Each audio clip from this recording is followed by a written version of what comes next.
이 시간 함께 보실 말씀은 사무엘상 2장을 보겠습니다. 사무엘상 2장 12절에서 17절까지 말씀을 보도록 하겠습니다.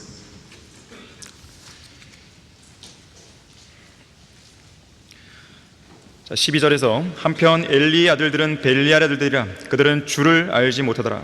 그 제사장들이 백성에게 행하는 관습이 이러하니 어떤 사람이 희생제를 드리면 고기가 삶아지는 동안 제사장의 종이 3살 갈고리를 손에 들고 와서 그것을 철판이나 들통, 가마솥이나 솥 안으로 찔러 넣어 갈고리에 걸려 나오는 것은 모두 제사장이 자기 것으로 취하더라.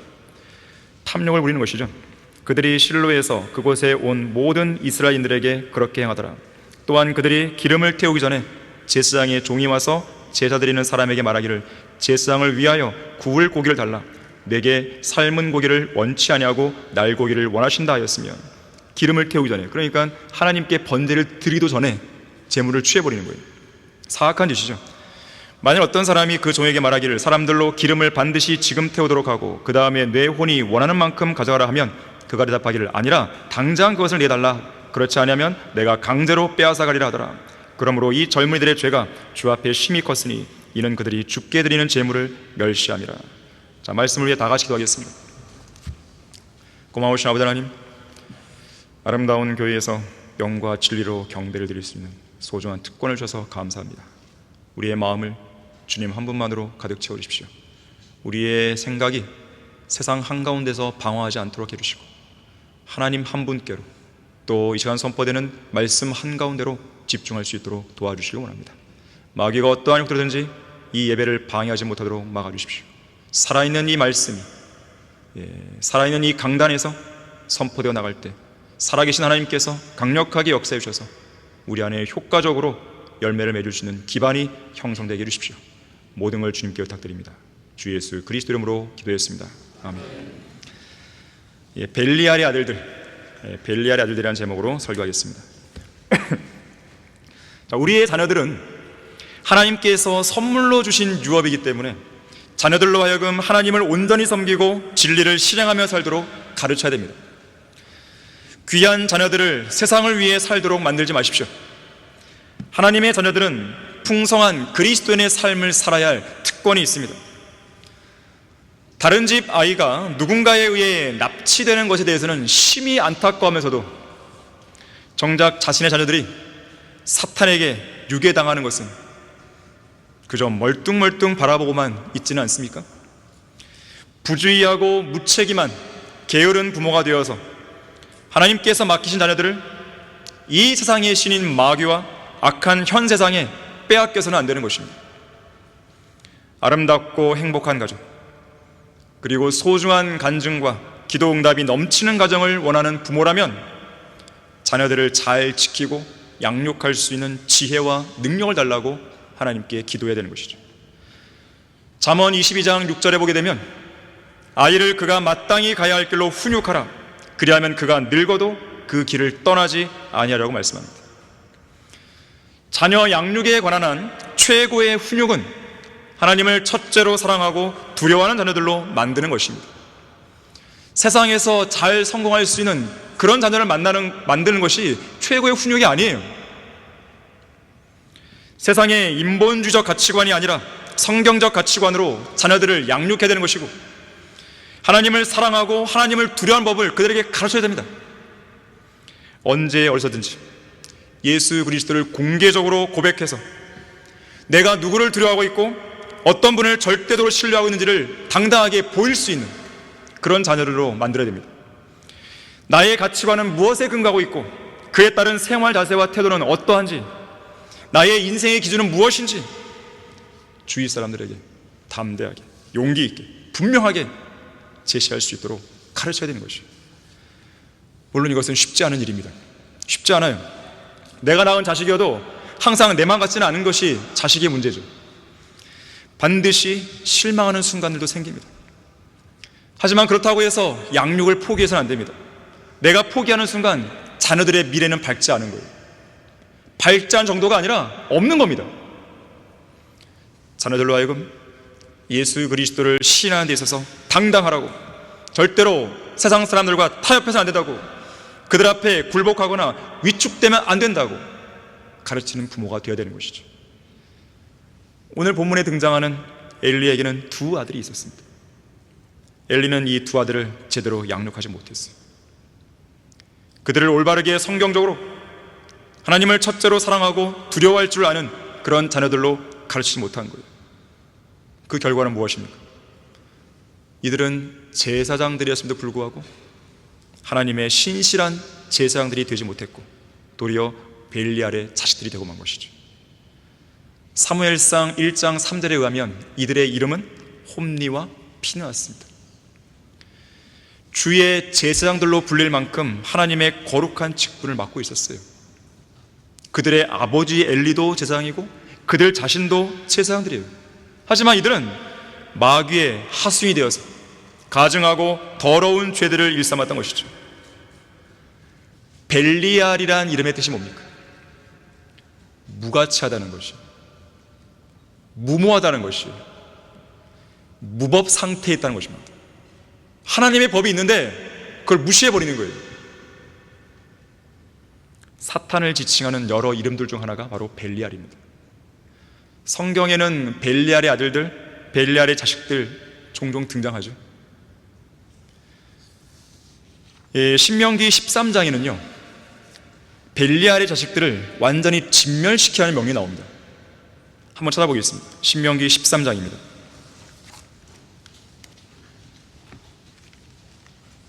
신명기 13장 12절에서 16절까지를 제가 읽을 텐데요, 12절에 만일 뇌가 주 너희 하나님께서 내게 주시어 거하게 하시는 내 성읍들 중 한 곳에서 소문을 들을 때 벨리알의 자식들인 어떤 사람들이 너희 가운데서 나가 그들의 성읍의 거민들을 끌어내서 말하기를 우리가 가서 너희가 알지 못하는 다른 신들을 섬기자 한다 하거든 너는 알아보고 찾아보고 열심히 물을지니 보라, 만일 그것이 사실이고 그 일이 확실하고 그 같은 가증함이 너희 가운데 있으면 너는 반드시 그 성읍의 거민들을 칼날로 쳐서 죽이고 그 안에 있는 모든 것과 그곳의 가축을 칼날로 완전히 진멸시킬지니라.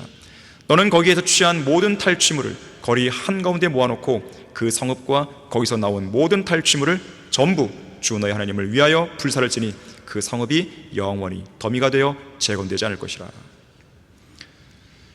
구약뿐만 아니라 신약에도 보게 되면 이렇게 말씀합니다. 고린도 후서 6장 15절에서 그리스도가 벨리알과 어찌 조화를 이루며 또한 믿는 자가 믿지 않는 자와 어떤 부분을 같이 하게 되냐. 온전한 성별을 이룰 것을 강력하게 권면하는 것이죠. 절대로 믿지 않는 자들과 함께 멍에를 메거나 그들의 죄에 동참함으로써 벨리알의 아들들이 되어서는 안 되는 것이에요. 자, 벨리알의 아들들이 되지 말라. 첫 번째로 본문 13절에서 17절까지 말씀에서는요 엘리의 두 아들은 하나님께 드리는 예물을 멸시했습니다.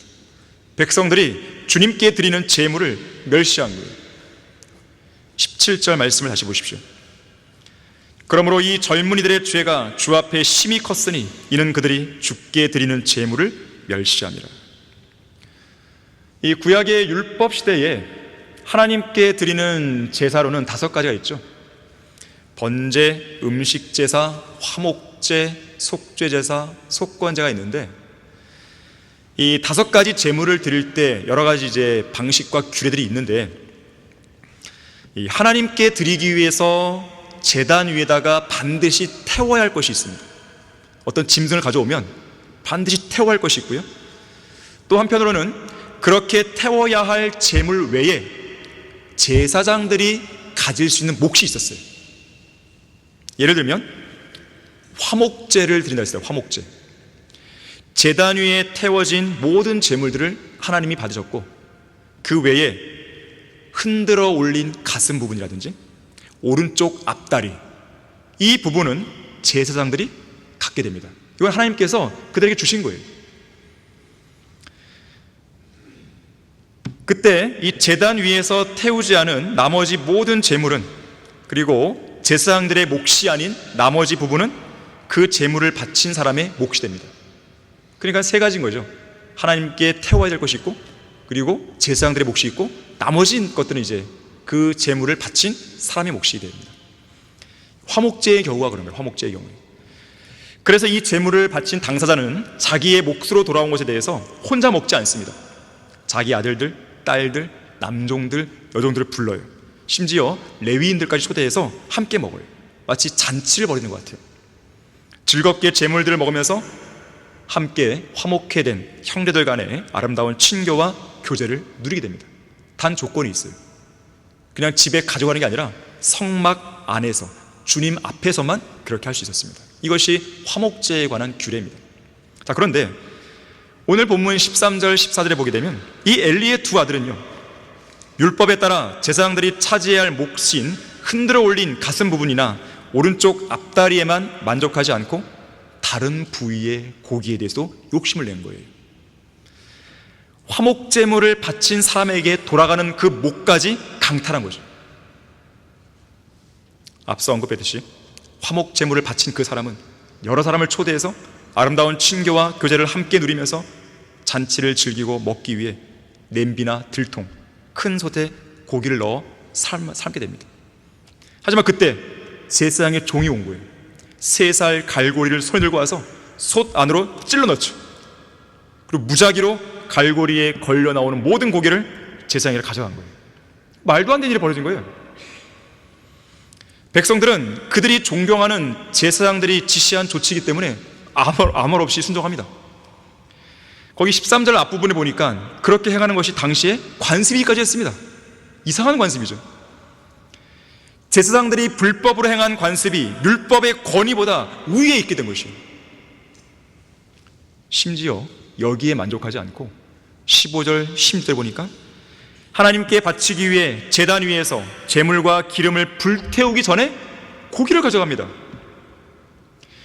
앞선 13절과 14절에서 백성들의 몫을 약탈하는 것도 모자라서 이제는 감히 하나님의 것까지 손을 댄 것이죠.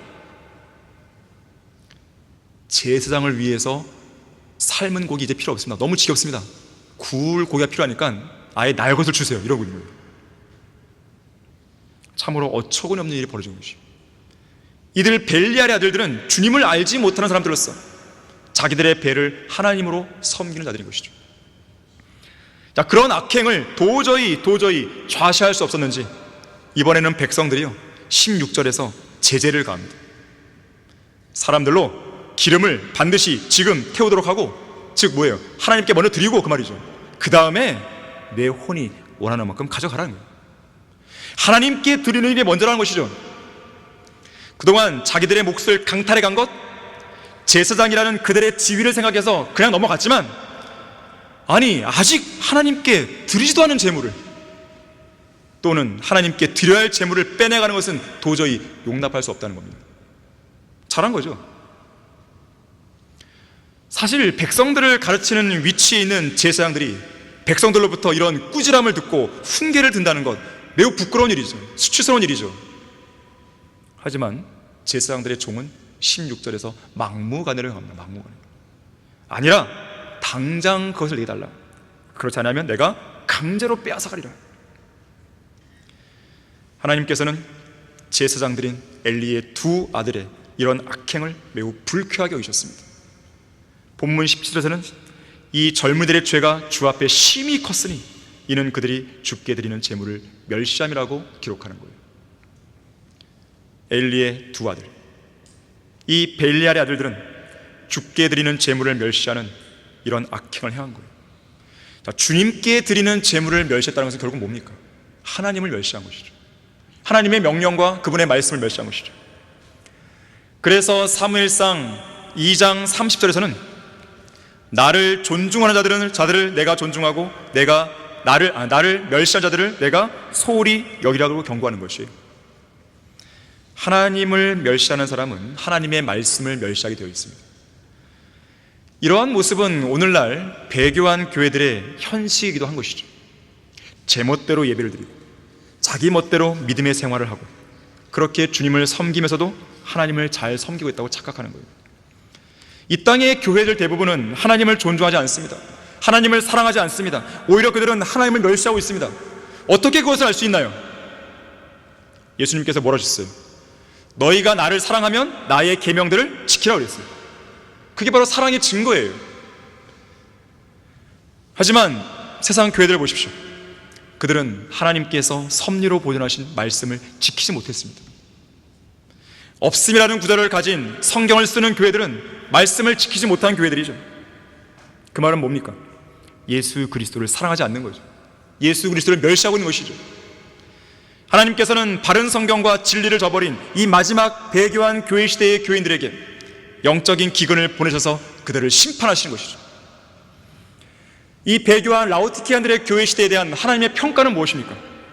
요한계시록 3장 17절 나오죠. 내가 말하기를 나는 부자며 부요하고 아무것도 부족한 것이 없다고 하지만, 대형 교회들 보세요. 하지만 하나님의 평가는 뭐예요? 너는 비참하고 가련하며 가난하고 눈멀고 헐벗은 것을 알지 못한다고 그랬어요. 마지막 대배교의 시대에는 젊은 그리스도인 청년들과 처녀들이 영적인 갈증으로 인해 허덕이고 있습니다. 영적인 기근으로 인해서 기진맥진하고 있어요. 성경적인 설교를 들을 수가 없는 것이죠. 그 누구보다도 주님을 위해서 분연히 떨치고 일어나서 열정적으로 부지런히 일하고 섬겨야 할 그 젊은 일꾼들이 교회들의 설교 강단에서 그 어떠한 생명력 있는 말씀들도 듣지 못하는 거예요.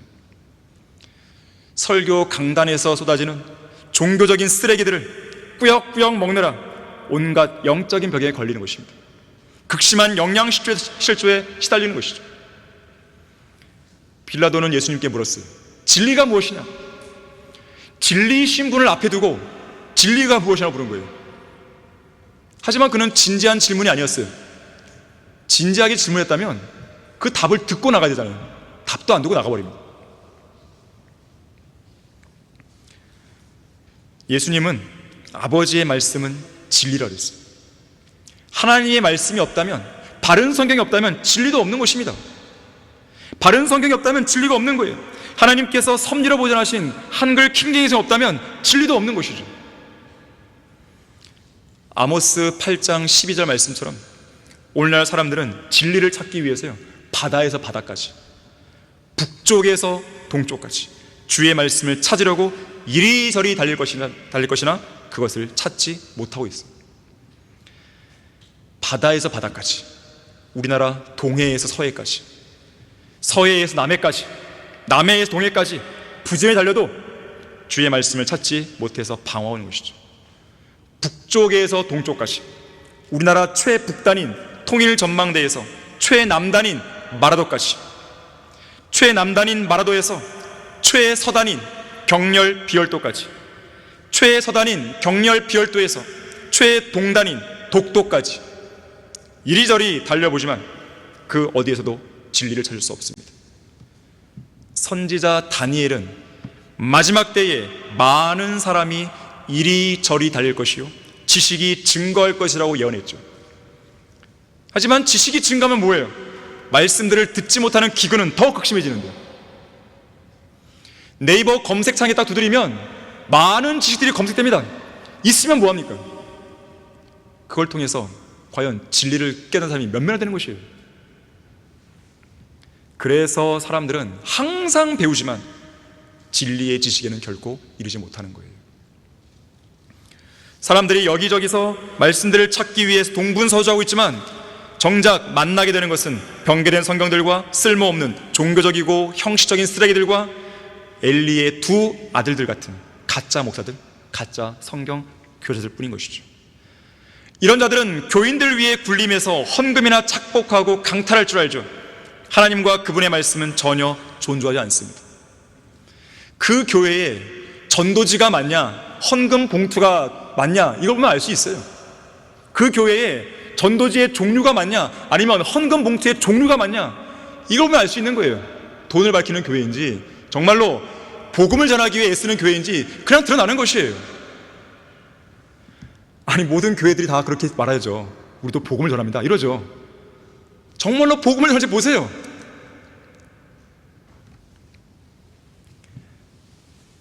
하나님께 드려진 헌금을 자기 멋대로 횡령하고 함부로 유용하고 교인들의 돈을 각종 헌금이라는 명목으로 강탈하는 목사들, 자기의 자녀들에게 이 교회를 물려주기 위해 애를 쓰는 사람들, 돈에 눈이 먼 탐욕스러운 목사들의 행태는 주님 앞에 매우 극심한 죄입니다.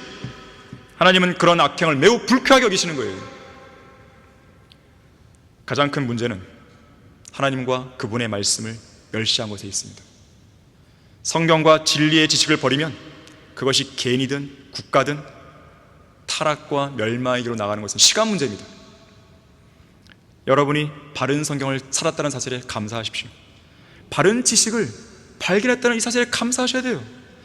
올바른 신약교회에서 제대로 된 영적 양식을 풍성하게 먹을 수 있게 된 것에 대해서 감사하셔야 됩니다.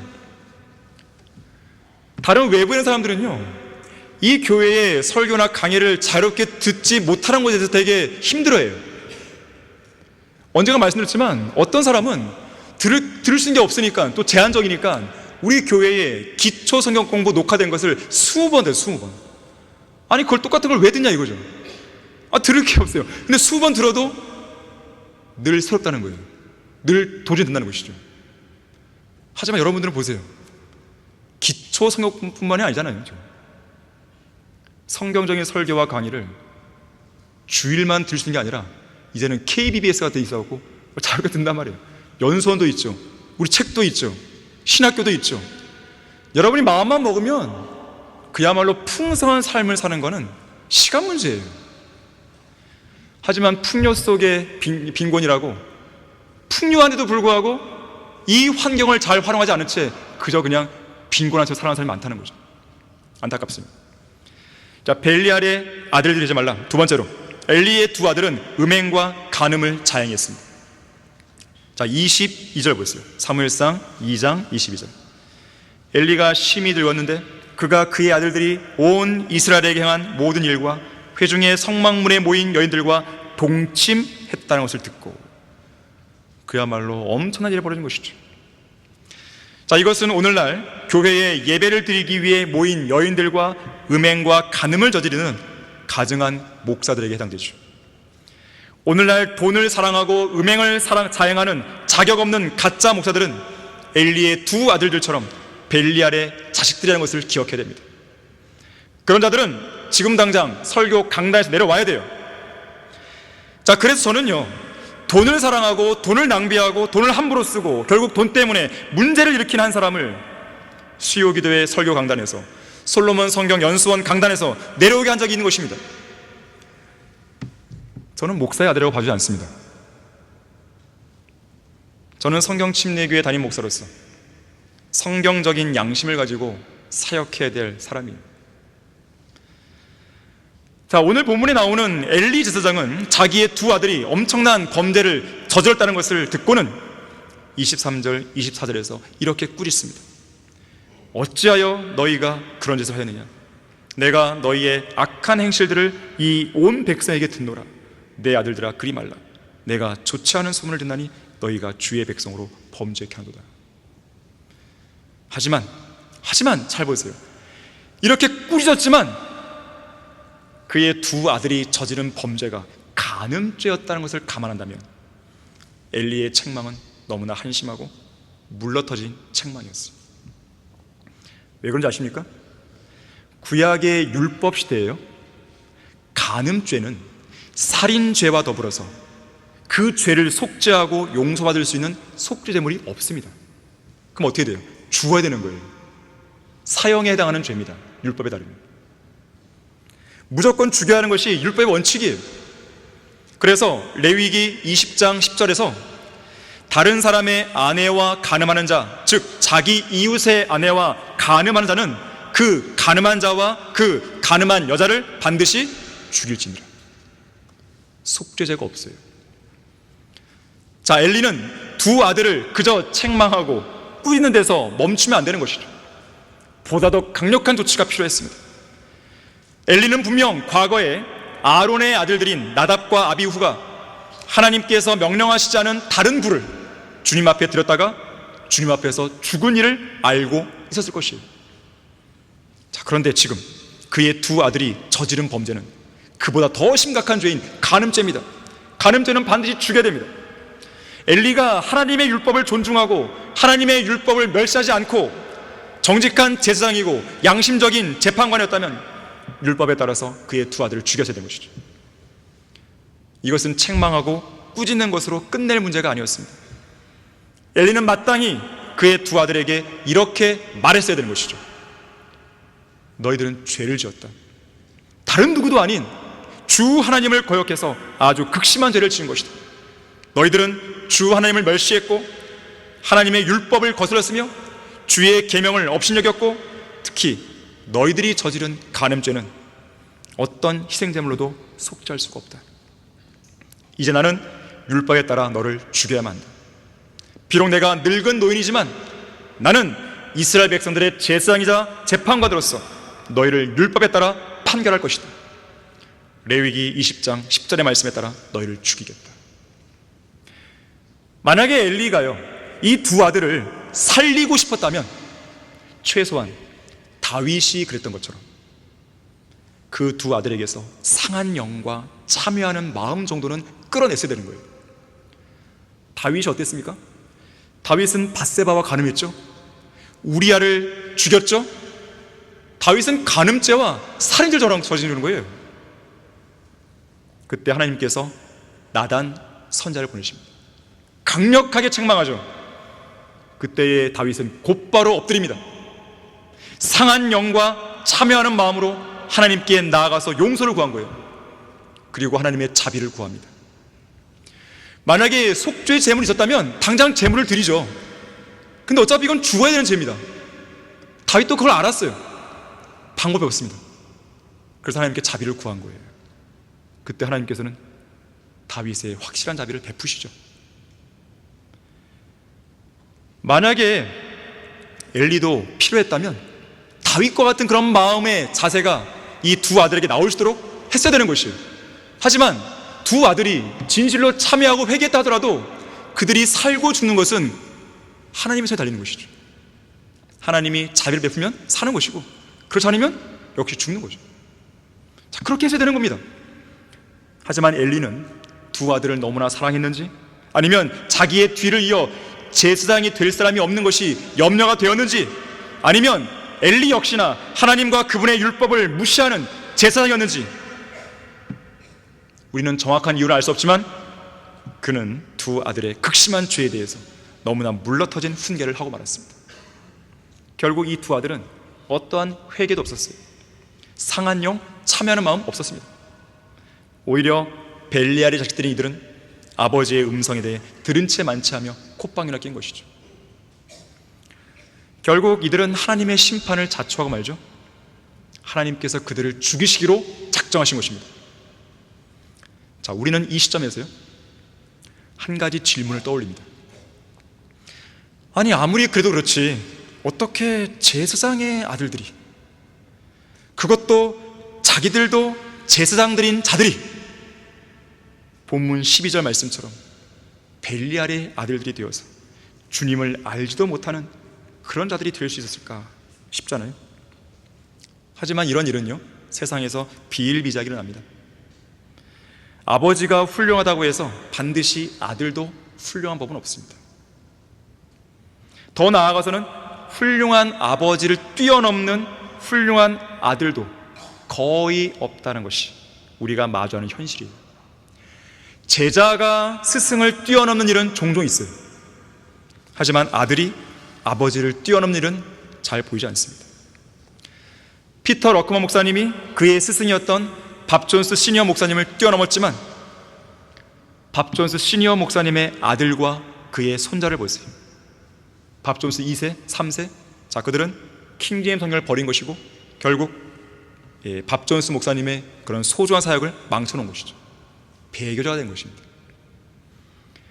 아버지처럼 되지는 못해도 아버지가 이루어놓은 사역을 방해하지는 말아야 될 거 아니겠어요? 오늘날 신실한 목사의 자녀들 중에는 그 어떠한 정당한 사유 없이 성경대로 믿는 교회의 담임 목사를 법정에 고소함으로써 성경 보급을 중단하고 심지어 창고에 보관해 놓은 성경들을 폐기하라고 망발을 일삼는 벨리알의 자식들이 있는가 하면 그런 자들을 정직한 자들이라고 두둔하면서 감싸는 이상한 어머니가 있고 또한 그들 편에 서서 교회를 상대로 거래하려는 이상한 아들도 있는 거예요. 참으로 아이러니한 일입니다. 슬픈 일이에요. 도대체 신실한 아버지로부터 뭘 배운 거예요? 아무것도 배우지 못했습니다. 그들은 매우 이기적이고 하나님께서 세우신 교회와 성도들을 위해서 자신이 가진 권리들을 내려놓을 줄 모르는 것이죠. 하나님을 두려워하지 않는 자들이죠. 아무런 수고도 하지 않은 채 남들이 다 차려놓은 밥상에 숟가락만 얹으려는 자들이죠. 세상 사람들은 그렇게 안 합니다. 교회와 사역을 방해하는 불안당들이죠. 그들의 눈에는 교회 안에서 헌신적으로 섬기는 지체들이나 일꾼들이 보이지 않는 것인가요? 저는 그들에게서 그런 비성경적인 열매를 봤을 때 그런 자녀들을 구원받지도 않은 벨리알의 자식들로 규정해 버린 것이죠. 저는 여기 강단에 서서 여러 차례 강조해서 이야기한 바가 있고 오늘 이 시간에도 다시 한번 말하지만 하나님이 세우신 이 교회가 수행하는 하나님의 사역을 방해하는 누군가 있다면 그 사람이 누구든 간에 저는 절대 용납 못합니다. 저 개인에 대한 모욕은 문제가 아니에요. 그거는 그게 뭐가 문제의 대수예요. 그냥 듣고 마는 것이죠. 또 그것이 그들이 말했다고 해서 뭐 진리가 되는 거예요? 하지만 하나님께서 세우시고 하나님이 지켜주신 이 교회를 방해한다? 이 교회를 무너뜨리게 준동한다?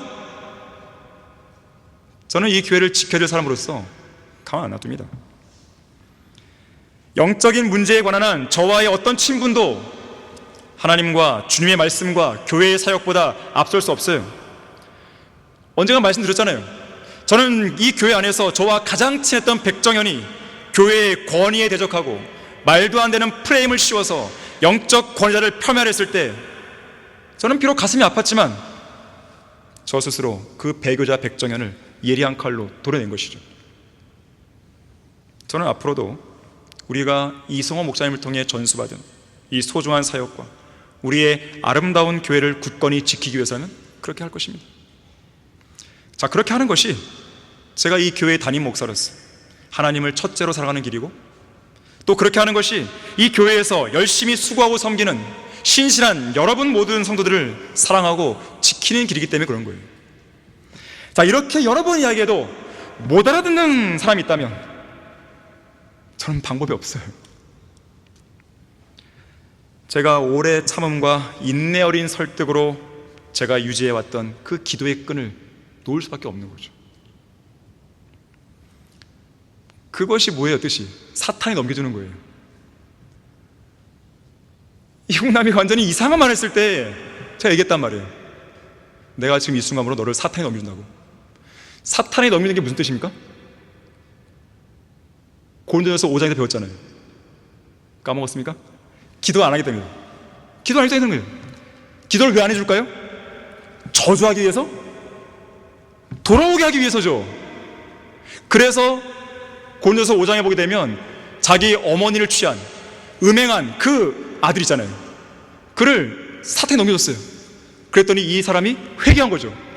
돌아온 거죠. 그래서 고린도 후서에서는 그를 받아주라고 하잖아요. 이게 무슨 뜻인지 모르는 거예요? 그랬더니 이것을 지역교회 한 목사님 앞에 가갖고 박순용 목사가 나를 저주했다고. 그 정도 성경 지식 가지고 뭘 하겠다는 거예요 도대체. 앞뒤 다 빼먹고 그거만 얘기한 거예요. 박순 목사가 나를 저주한다고. 누가 들으면 진짜 막 무지하면 무지하게 내버려 두라는 것이 하나님의 방침입니다. 자신의 신실한 부모에게서 믿음을 제대로 배우지 못한 자녀들의 모습을 목도하는 것 정말 슬픈 현실입니다. 하지만 그것은 지금도 실제로 일어나고 있는 부인할 수 없는 현실이에요. 이삭의 믿음은 아버지 아브라함의 믿음보다 못했어요. 야곱의 믿음은 아버지 이삭의 믿음보다 못했습니다. 야곱의 12아들의 믿음은 아버지 야곱의 믿음보다 못했어요. 그 중에 요셉만 좀 나았죠. 모세의 뒤를 이어 백성들을 카나안 땅으로 인도한 사람은 모세와는 전혀 다른 지파인 에프라임 지파에 속한 여호수아였지 모세의 두 아들인 게르솜과 엘리에셀이 아니었습니다. 그들은 여호수아 밑에서 복종한 거죠. 자기 역할을 한 거죠. 신실한 사무엘 역시나 그의 두 아들 요엘과 아비야 아주 형편없는 아들들이 됐죠. 그들은 법도대로 행하지 않았고 이익을 따라서 뇌물을 취하여 잘못된 재판을 행했죠. 솔로몬은 다윗의 뒤를 이어 왕이 된 아들로서 처음에는 잘 통치했지만 후반에는 배교가 말았죠. 예수 그리스도의 12사도의 후손들의 행적을 여러분 아십니까? 그 신시했던 사도들의 후손들의 행적을 아십니까? 베드로는 최소한 결혼했잖아요. 베드로의 자녀는 어떻게 된 것이에요?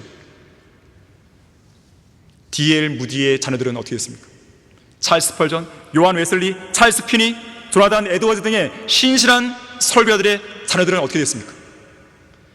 밥 존스 시니어의 아들인 밥 존스 2세, 손자인 밥 존스 3세 다 배교했습니다. 피터 러크만 목사님의 여러 아들들 중에는 주님을 위해서 탁월하게 영향을 미치는 사역을 한 사람을 찾아볼 수 없어요. 딱 한 명이 딱 한 명. 허긴스 브라질 선교사, 우리 좀 후원하고 있잖아요. 그 선교사는 그림 설교를 할 줄 압니다. 러커 목사님처럼. 하지만 미국의 펜사콜라 선교팀의 도로반 목사는 이 허기 선교제를 버린 거예요. 러커만 부인을 버린 거예요. 러커만 목사님은 돌아가실 때 자신의 저작권을 교회에 다 양도했습니다. 그럼 지켜줘야죠. 그 아내와 아들 지켜야죠. 버렸어요. 러커만 부인하고 저가 편지 초창기에 사했는데 러커만 부인이 말하기를 교회 안에 분란을 일으키기 싫어서 조용히 저는 떠났습니다. 너무 품격이 있어요. 얼마나 억울하겠어요. 너무 품격이 있어요. 저는 그분의 얼굴 한 번도 본 적이 없어요. 본 적이 없지만 편지 내용을 보면서 이런 분이구나, 정말 다른구나, 그때 저는 깨닫게 된 거예요. 그분이 왜 그랬을까요? 교회를 지키기 위한 거죠. 우리는 작금의 현실 속에서 우리가 존경해온 목사님의 자녀들의 반역적이고 비상식적이고 비도덕적인 작태를 목도하고 있는 것입니다. 자, 이 시간 이 교회에 속해 있는 모든 자녀들에게 제가 간절히 호소하건대 신실한 부모 밑에서 자라나는 자녀들요, 제발 정신 똑바로 차리고 부모들의 믿음을 그대로 본받도록 노력하십시오. 벨리알의 아들 되지 말라. 세 번째로, 본문 12절에서 엘리의 두 아들은 주 하나님을 알지 못하는 자들이었습니다. 주님이 어떤 분인지 모르는 거예요. 이들은 아버지 엘리 제사장의 뒤를 잇는 제사장들이었지만 이스라엘의 백성들 가운데 그 누구봐도 하나님을 가장 잘 알았어야 했지만 또한 백성들에게 하나님과 모세의 율법에 대해 가장 잘 가르쳤어야 되지만 어떻게 주님을 전혀 모르는 그런 사람들로 성장이냐 이거예요. 자, 여러분들 재판관기 2장 10절 보겠습니다.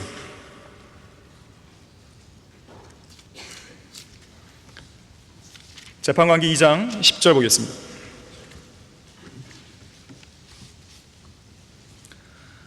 또 그 세대도 여호수아와 함께 했던 세대입니다. 그 세대도 모두 그들 조상에게로 합쳐졌고 죽은 것이죠. 그들 후에 다른 세대가 일어났으나 그들은 주를 알지도 못하며 주께서 이스라엘 위하여 행하신 일도 알지 못하더라. 세대가 바뀐 거예요. 그런데 이상한 세대가 일어난 것이죠. 자, 이 구절은 지금 성경 전체에서 우리의 마음을 가장 아프고 씁쓸하게 만드는 말씀들 중 하나입니다. 물론 다른 새로운 세대가 일어났다는 것, 이것 자체가 슬픈 게 아니에요. 이 땅에서 한 세대가 가고 다른 세대가 오는 것은 필연적인 것입니다. 문제는 이들이 주님을 알지 못했다는 것이, 이게 슬픈 거죠. 이 새로운 세대는 하나님을 몰랐습니다. 특히 주님께서 가나안 땅에서 이스라엘을 위해 무엇을 행하셨는지, 어떤 위대한 역사를 이루었는지 알지 못하는 세대였습니다. 바꿔 말하면 여호수아 1장부터 여호수아 24장까지 그 내용에서 일어났던 사건들에 대해서 알지 못하는 세대였어요. 여리코 전투가 어땠는지, 아이성 전투가 어땠는지, 기브온 전투가 어땠는지, 가나안 거민들과의 전쟁이 어땠는지, 그 전쟁에서 하나님이 어떻게 이스라엘과 함께 싸웠고 그 전면에서 적들을 진멸시켰는지 그들은 본 적이 없는 거예요. 경험한 적이 없는 거예요. 이 새로운 세대는 소위 전후 세대죠. 전쟁 후 세대. 가나안 거민과 직접 싸워본 적도 없어요. 이 약속의 땅에서 그들을 몰아낸 적도 없는 것이죠.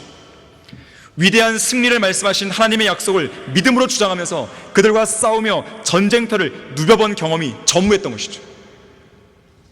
그래서 이들은 그들의 조상들이 쫓아내지 못한 이방 족속들, 가나안 땅에 그대로 남겨진 거민들과 우리가 왜 끝까지 싸워야 하는지, 왜 그들을 완전히 진멸시키고 몰아내야 하는지 그 필요성과 당위성을 깨닫지 못합니다.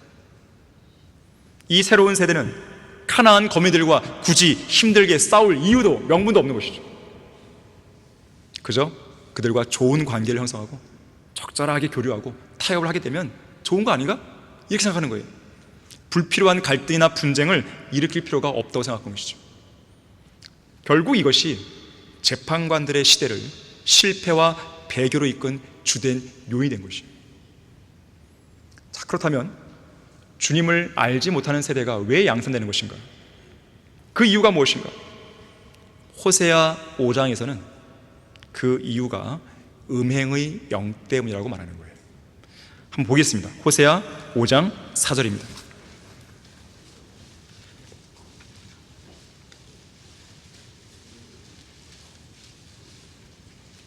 자, 호세아 5장 4절에서 그들은 그들의 행실이 그들의 하나님께 돌아가도록 계획하지 아니하리니 이는 음행의 영이 그들 가운데 있고 그들이 주를 알지 못하였기 때문이라.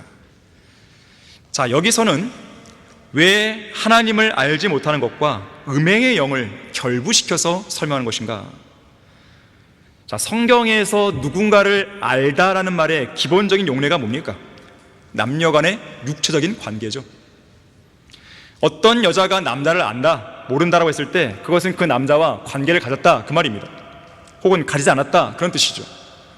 천사 가브리엘이 마리아에게 예수님을 태안에 임신하여 아들을 낳게 될 것이라고 말했을 때 마리아가 뭐라 그러죠?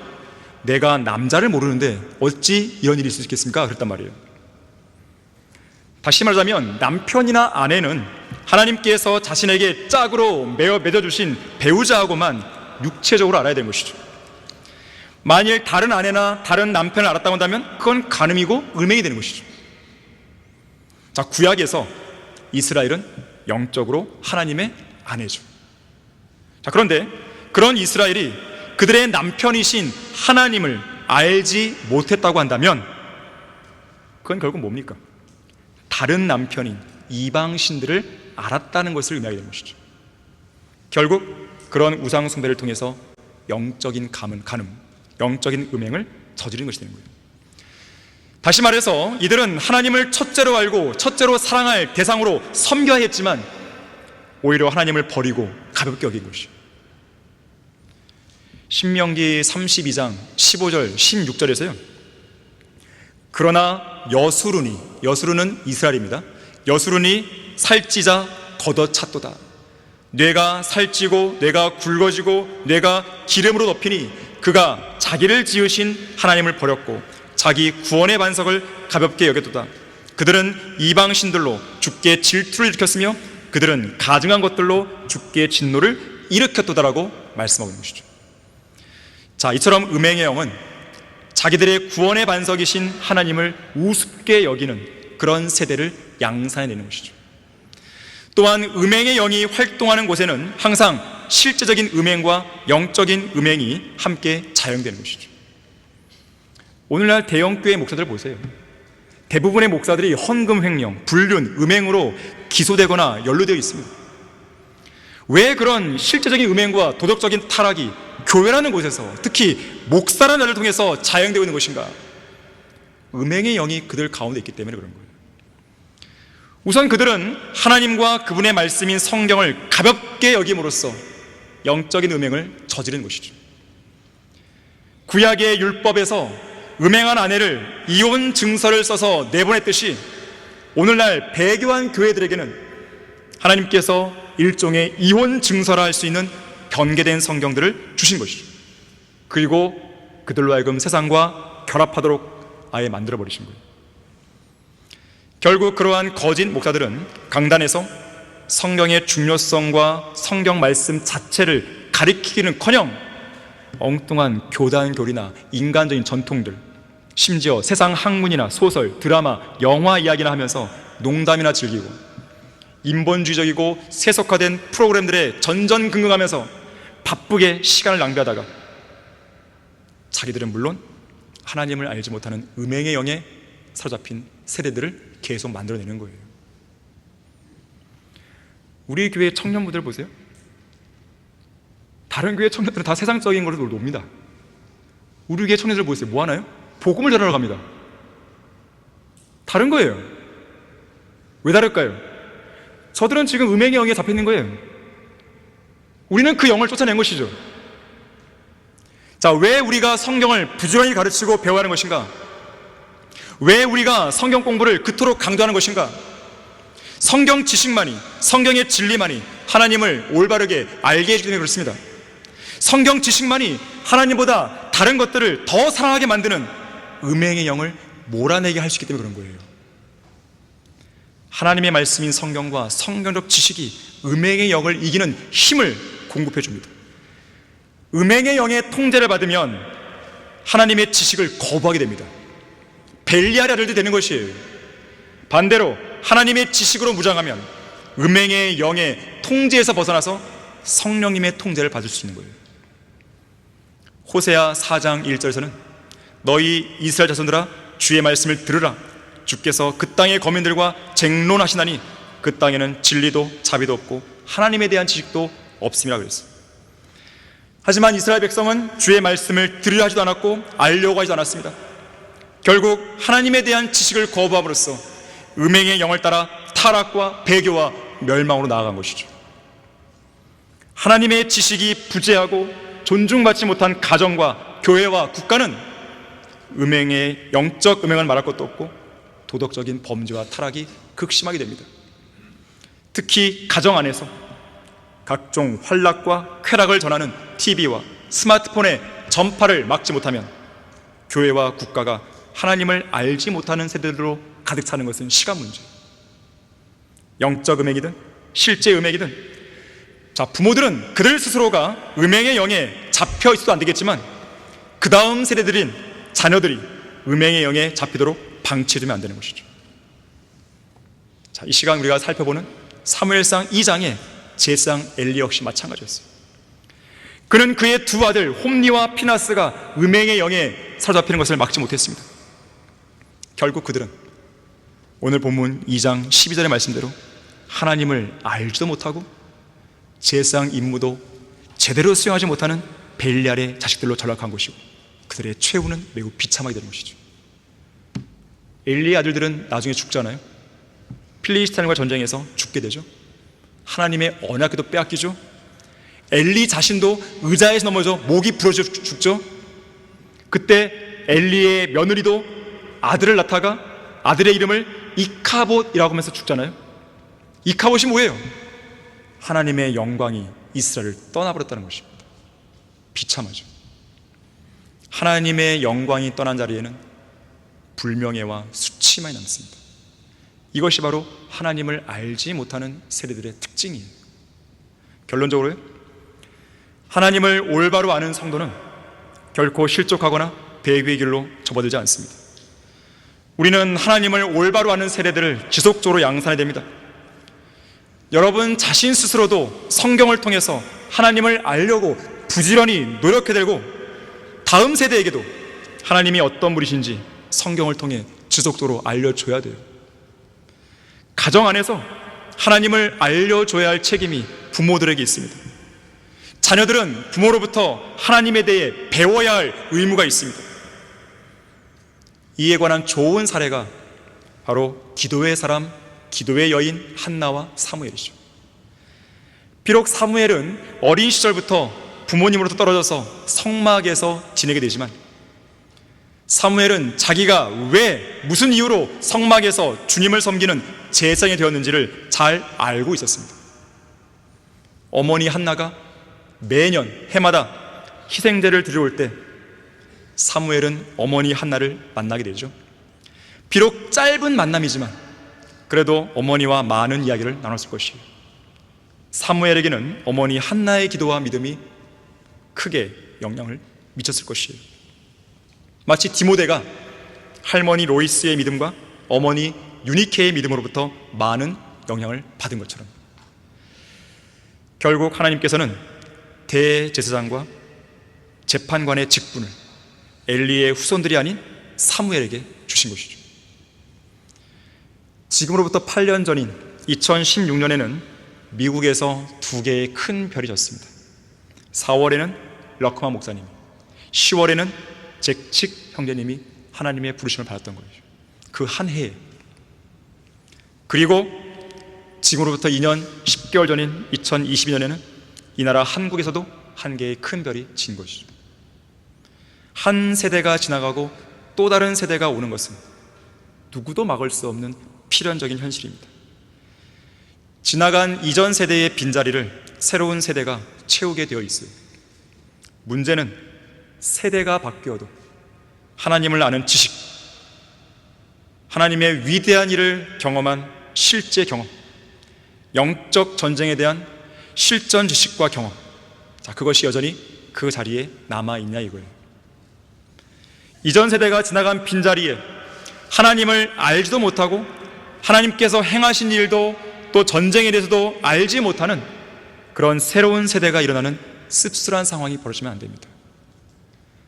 그래서 시편 145편 4절에서는 한 세대가 다른 세대에게 주의 행사들을 찬양할 것이며 주의 능하신 행적들을 선포하리다 그랬어요. 세대들 간의 지속적인 소통과 교육을 통해서 우리는 성경을 통해 하나님이 누구이신지 알려주고 또 배워야 됩니다. 기도의 응답을 통해서 하나님께서 행하신 위대한 일들을 가르쳐주고 또 배워야 됩니다. 성도로서 마땅히 싸워야 할 영적 전쟁에 대해서도 참호에서 배운 승리의 실전 전략을 가르쳐주고 또 배워야 되는 것입니다.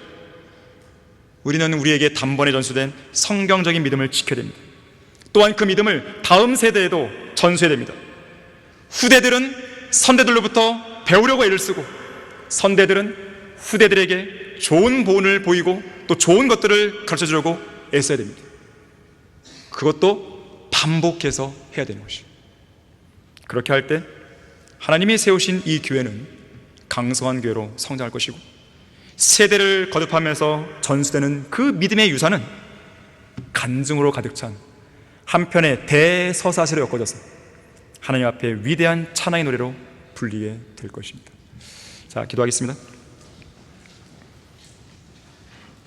고마우신 아버지 하나님, 하나님이 세우신 이 교회는 지난 32년 동안 여러 차례의 영적 전쟁에도 불구하고 주님의 능력과 그 도우심으로 지금까지 존속하고 있습니다. 또 지금도 존속하고 있고 앞으로도 그렇게 될 것입니다. 다만 영적 전쟁이 일어날 때 그 전쟁 한가운데에서 희생자들이 나오지 않도록 해주십시오. 제가 가장 안타까운 것은 그것입니다. 실족해하거나 실족당하는 일이 없을 수는 없습니다. 하지만 그것이 이 자리에 앉아있는 당사자들이 될 필요는 없는 것입니다. 우리 성도들이 각자의 위치에서 자신의 믿음을 잘 지키게 해주시고 올바른 영적 분별력 가운데서 이 교회를 지키는 데 힘을 쓰게 해주십시오. 주 예수 그리스도 이름으로 기도했습니다.